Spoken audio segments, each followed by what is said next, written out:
The silence in the sanctum was a weapon sharper than any blade. Roboute Guilliman stood amidst towering statues of saints long dead, their stone gazes cast down in judgment.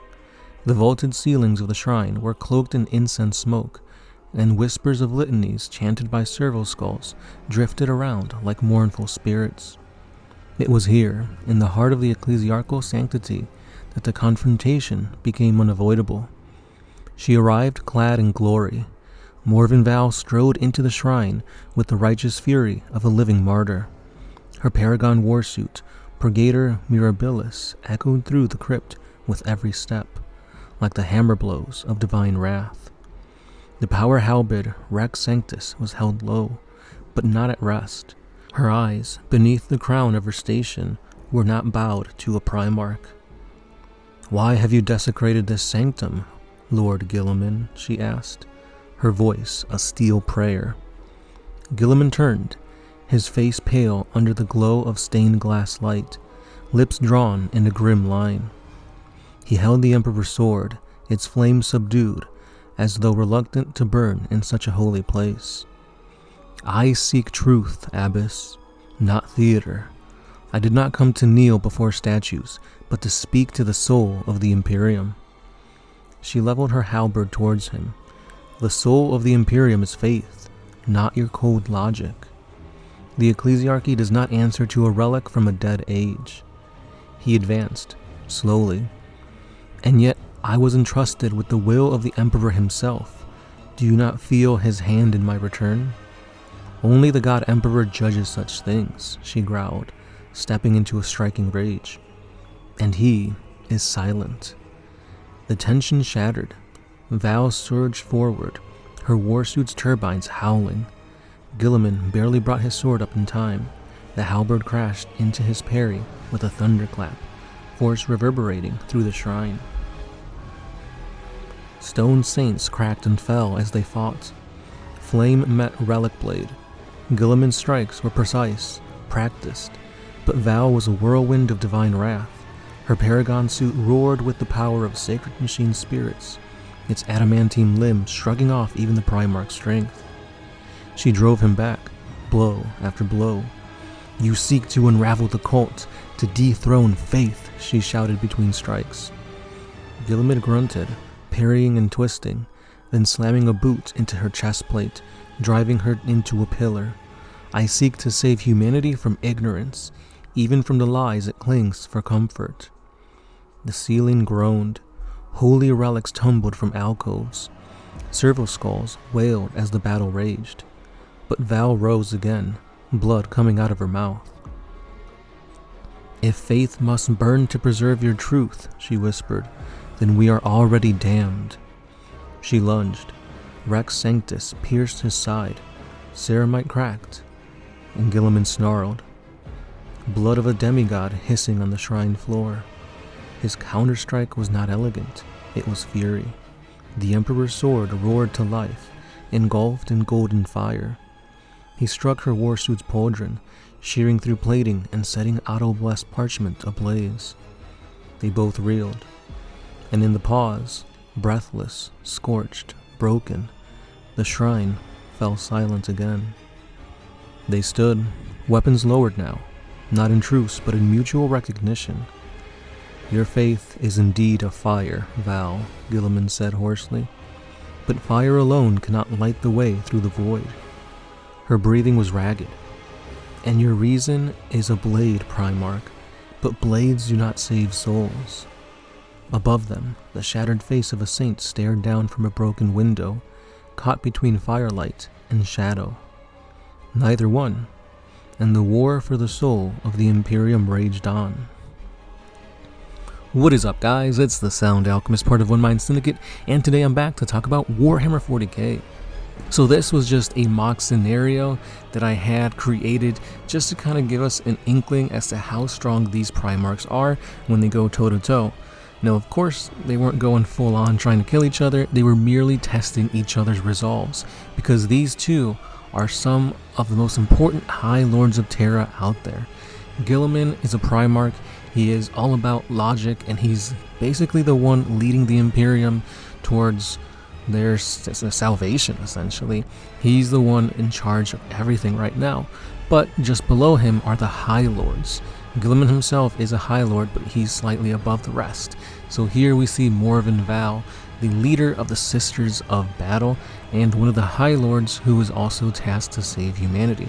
So a meeting between these two is really important because you get to see their ideologies clash with weapons in this little mock battle. But for one, I want to give you guys a little bit more lore on the High Lord of the Sisters of Battle, Morven Val. So without further ado, let's dive into this 40K lore. The need for an icon of leadership was greater than ever, and the ecclesiarchy appealed to the convent sanctorum and the prioress to submit their candidate for the abbess. Amongst those considered, Val was by far the youngest.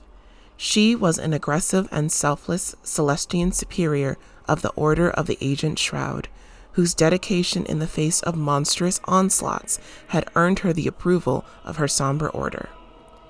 The complex factions within the ecclesiarchal palace on Terra believed that so young and political inexperienced a sister might be more easily maneuvered. Her expected naivete would be a gateway for the ecclesiarchy to exert more influence in the sisters' operations and internal hierarchies than convention dictated. What they got was a forthright and iron-willed warrior. Morven Val was on campaign in the Restguard Purgation when the ecclesiarchy's delegation arrived. The priest delivered the Ministerum's declaration with ostentatious ceremony and layered ritual. Scar and bloodstained, her silver armor chipped and fire-blackened, Celestial Superior Val listened in absolute silence and without emotion to the elaborate ceremony of appointment. She then stunned the congregated bishops, prelates, hierarchs, and confessors by quietly requesting a period of prayer on the matter. Val entered her mission's shrines to Saint Silvana and undertook a solitary meditation for 3 days, while increasing nervous priests paced anxiously. When she emerged, she seemed to those present a walk-talker, her eyes hard and unreadable to the clergy, some of whom involuntarily backed away from her. With a handful of words, Val accepted the appointment. She commended a successor to her canoness before turning on her heel and striding swiftly, having planned many days of worship and ceremony to celebrate the appointment. The gathered priests were aghast. Only a handful had the presence of mind to hasten her in wait. In the months after her arrival on Holy Terra, she continued to wear full battle armor when receiving members to the Holy Synod, intimidating and unnerving them with her pitiless stare and brusque responses. Val threw herself into re-establishing contacts with as many orders as possible, firmly deflecting any priests who tried to assure her that the matters were firmly in hand. She sought to satisfy the order that the abbess sanctorum once more stood as their commander, absorbing data on their current crusades, demanding field reports and strategic dispositions, and ascertaining what they were doing to throw back the flood of impious savagery that boiled out of the Great Rift. It can be expected that Val, young as she was and propelled so suddenly to the heights of power, must have wrestled with questions of faith and self-confidence. Yet, whatever struggles took place behind doors of her mind remained a private matter. Not once did the new Abbess Sanctorum allow even a crack shown in the armor of her faith. Even when, upon recommendation of Reboot Guilliman, Val was elevated to High Lord of Terra, it did little to cool her ardor for battle. Few within the Adeptus Sororitas were surprised when the abbess declared herself the commander of the Ecclesiarch's crusade against the traitorous trade worlds of the Philosopher's Belt. Since then, she has taken to the field in person dozens of times in her short tenure, leading forces of every order majors. Abbess Val, instead, leads by example on the battlefield, allowing her deeds in service to the God Emperor speak for her. Morven Val does not see herself as the Emperor's chosen, but as an instrument of defense, that who must place herself between the imperial creed and the countless horrors that seek to defile it. And with that being said, that brings us to the end of yet another 40K video. Thanks again for watching, commenting, sharing, liking, and as always, it's been the Sound Alchemist, part of One Mind Syndicate, and I'll see you guys in the next one. Peace.